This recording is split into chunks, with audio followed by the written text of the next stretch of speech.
Greetings, everyone. My name is Victor Ajieroh. I'm a senior food systems and public health expert and the founding director of the Praise Services and Consult based in Nigeria. It's a pleasure to be with you all here. Slides, please.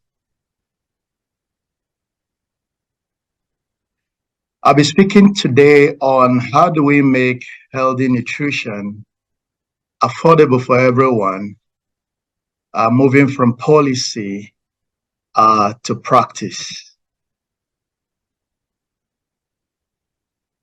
I find it very interesting and appreciate the FrieslandCampina Institute and every stakeholder at this point in time in this conference that will have this opportunity to have a significant conversation as this in the difficult time that we are globally. And I appreciate the overall team around better health and sustainability. And also want to say that it takes courage to engage a conversation of this nature, understanding the magnitude of the challenge of making healthy nutrition affordable for everyone in times like this. And the question is it possible? We believe it's possible.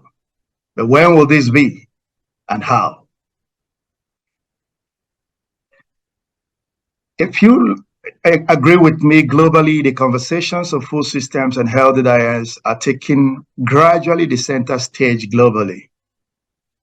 And in preparing for this presentation, I engaged a lot of documents, consulted with initiatives like the Global Panel reports, the series of State of Food Insecurity reports, the UN Food Systems Summit, and the stock taking you see that happened a few days ago or weeks ago, the recent Closing the Gender Gap initiative, and also taking into consideration climate-related conversations, the very unpredictable geopolitics and the multipolarity of the governance system in the world, in a world that is also just coming by act of COVID.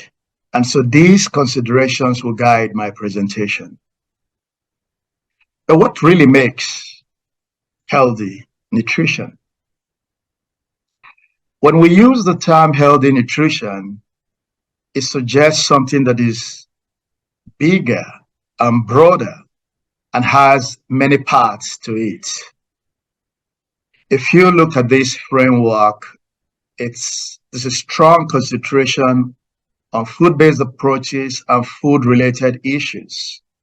But it really goes beyond that. There are health services issues, healthcare, care systems, and then environment, biophysical environment, the social environment, and other factors that affect nutrition. But in going forward in this presentation, I will really focus on healthy diets and making it affordable for everyone.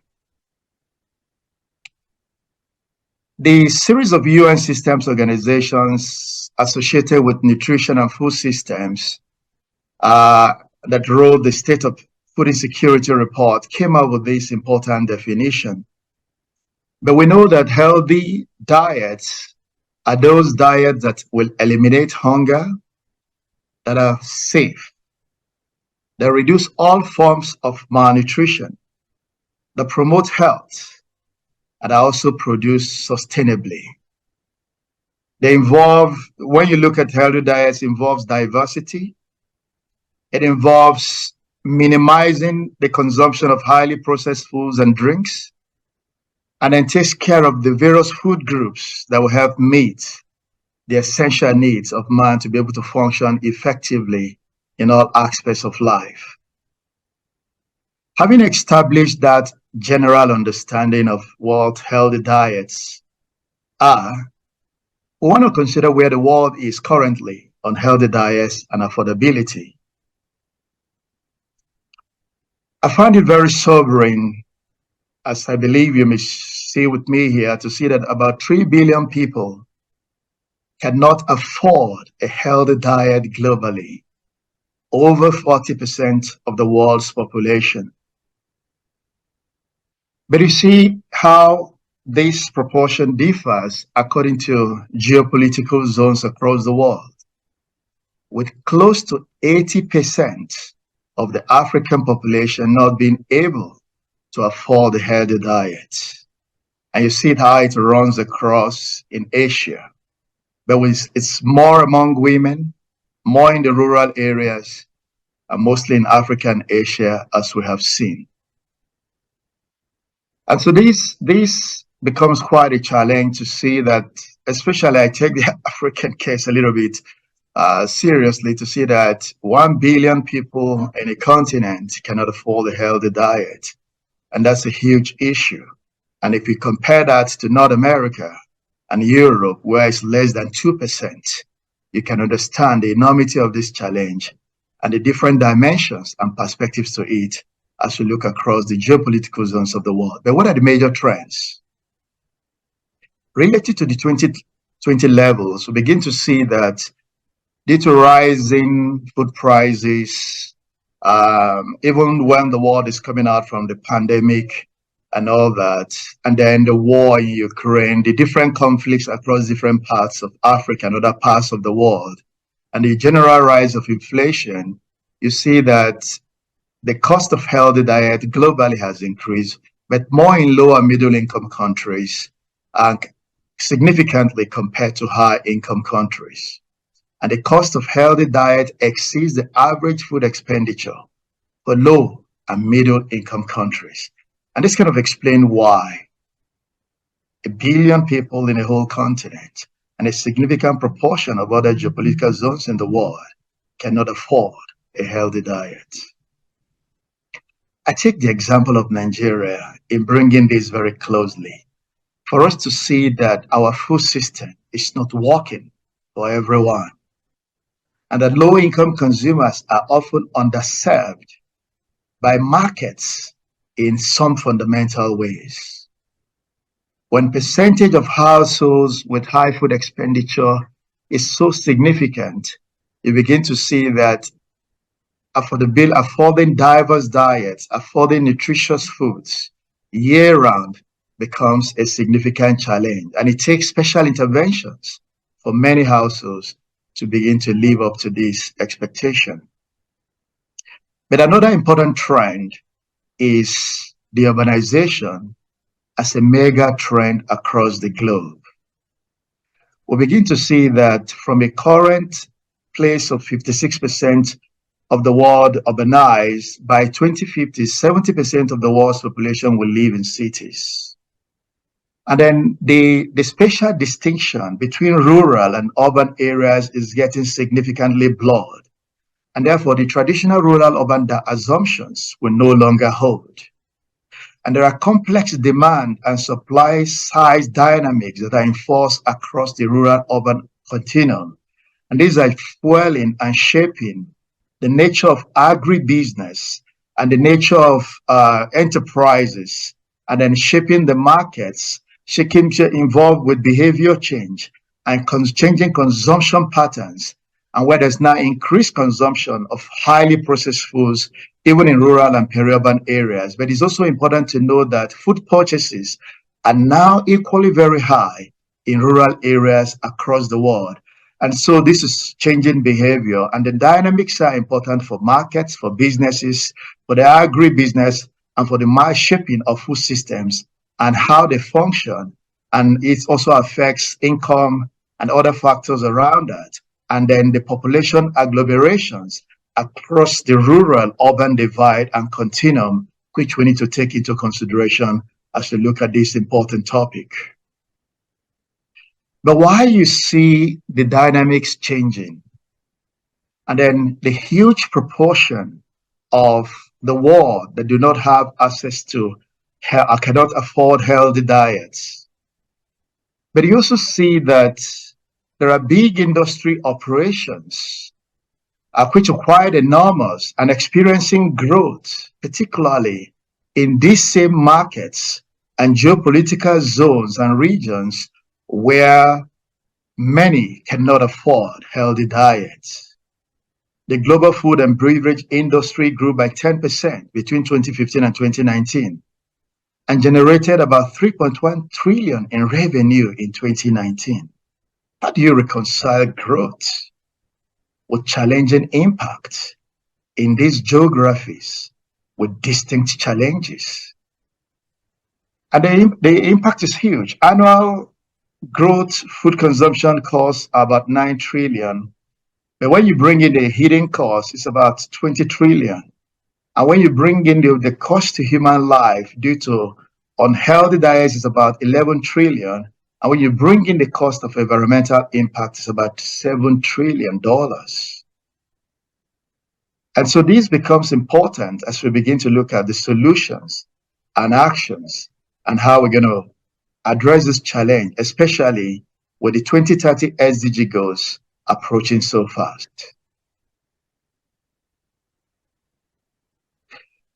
What is the impact? You begin to see, just using stunting as an example, you see that about 149 million children are chronically undernourished or stunted in the world, and you can see how they're distributed across geographies. It reflects the failure of political leadership, but it also reflects a failing food system that denies people the basic right to healthy diet year-round. And that also leads to the case of rising obesity in high proportions, especially among adults across the world. And so the big message here is that poor diets will remain to pose a great risk to health and public health, more than a whole number of other issues that we typically look like in public health. But how effective are relevant policies so far? As we begin to want to consider, how do we move from policy to practice and to maximize impact? I will not go into all the details, but I want us to look at a simple scorecard. And that helps us to evaluate the effectiveness of policies. The world is not on track to meet the SDG 2 zero hunger and other related goals. The world is not on track to meet those goals by 2030.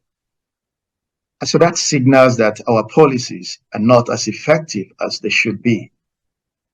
And although we're half the time, we're not half the way.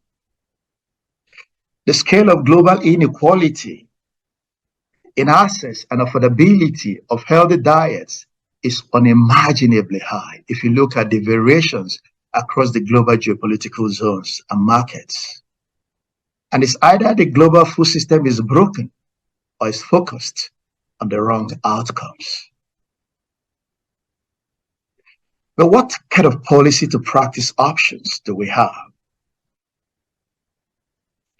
I feel that very strongly we need to engage around the narrative around food systems and a kind of a functional food systems that really will ensure that healthy diets are affordable to everyone. The outdated narrative is no longer serving everyone, where you have prevailing but powerful outmoded narratives that have guided policy research and investment priorities, but they don't bring everyone to a shared space. We need a new narrative that leverages the power of our diverse strengths and perspectives, that really considers everyone, and then really committed to ensuring that healthy diets is affordable and accessible to everyone, addressing all forms of malnutrition, but just creating jobs, livelihoods, bringing up an increment in disposable incomes, and enable people with dignity and respect to afford the kind of diet that they need to live healthy and effective lives. If you look at some of the policy actions, we need to review those policies a little bit more and then build them on this new narrative we're looking at. We need to operationalize a coordinated food systems data transformations agenda and employ innovations that enhance the timeliness of data, transparency, and traceability to help shape actions. But there are many innovations that are proven that are yet to be scaled. How do we ensure that these innovations that are proven are scaled and work in contexts where they matter most? Food systems research and investments in R&D needs to be ramped up. We need to depoliticize, digitize, and modernize social interventions, corporate social responsibility issues, and then also build them as part and parcel of integral business priorities. The role of technology across sectors and the agribusiness chains and digital innovations that will enhance productivity, either in dairy development or in digital governance, or in many respects, to remove the barriers that hinder access and affordability of healthy diets across food systems domain. Financing mechanisms are important, but infrastructures that help reduce food losses, food waste, and reduce their impact on the environment are quite important. Cold storage, warehousing, and other associated infrastructure that allows for perishable, nutrient-dense foods to stay longer and get more available. We lose almost half of what we produce across the world. We need new culture of accountability. And this is quite important, especially for multinationals who need to work in an ecosystem that allows them to work with other critical stakeholders. We need a new culture where organizations and industries and companies project their brands as brands that can ensure that healthy diets are affordable to everyone. Because brands are more than products and services. They're personalities with a purpose. They embody values and aspirations, and they can inspire and enable change. And therefore, when multinationals who are headquartered in the developed world and the developed markets that operate and take advantage of opportunities and growing opportunities in the developing markets and emerging markets, it's important that the brand definition and projection and engagement makes the affording of healthy diets for everyone a priority. We need to engage in fair trades and foster partnerships that support healthy diets. There has to be more resilience. Yeah, so having highlighted some of those priorities, I just want to touch this aspect of nutrition equity framework and how it can help in attainment of healthy diets for everyone. When you look at the typical food systems framework, you don't see justice. You don't see issues about inclusion and fairness. But these are soft components that matter a lot. We will never achieve healthy diets for everyone if different actors, companies, organizations, governments, and systems do not begin to think very clearly and in concrete terms how the issues of fairness, exclusion, and injustice can be addressed through their brands, through their programs, through their products, and through their services and operations across the food systems domain.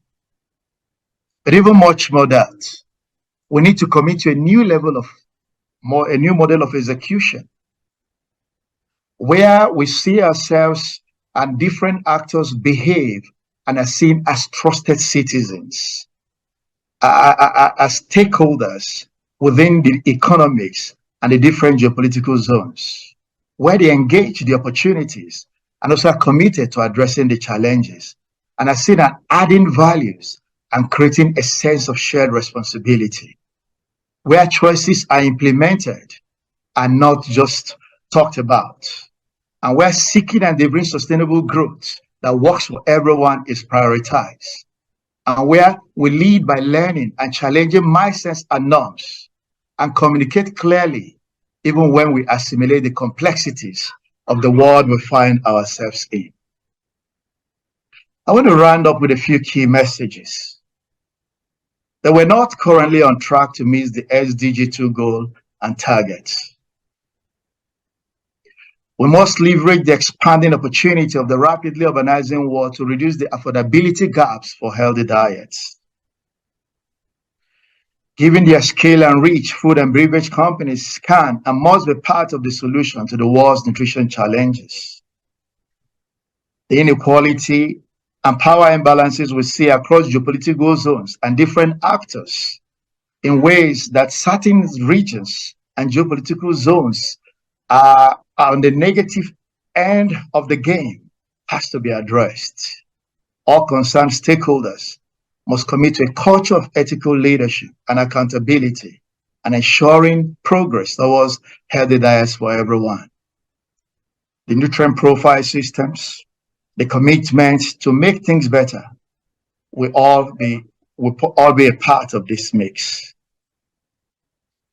It has come to a point where we need to leverage behavioral science and insight tools a bit more, alongside associated initiatives to ensure that we engage the domains of food systems in a way that results in sustainable practices and impact. Policies have to be anchored in science and local context to unlock innovations. We must destroy silos and walk through a broader ecosystem of actors, bringing everybody into a shared space and understanding the issues and aligning on solutions. We need to forge ahead with a new sense of urgency to make the 2030 goals a reality in the true spirit of justice, equity, and inclusion. I thank you all for having me.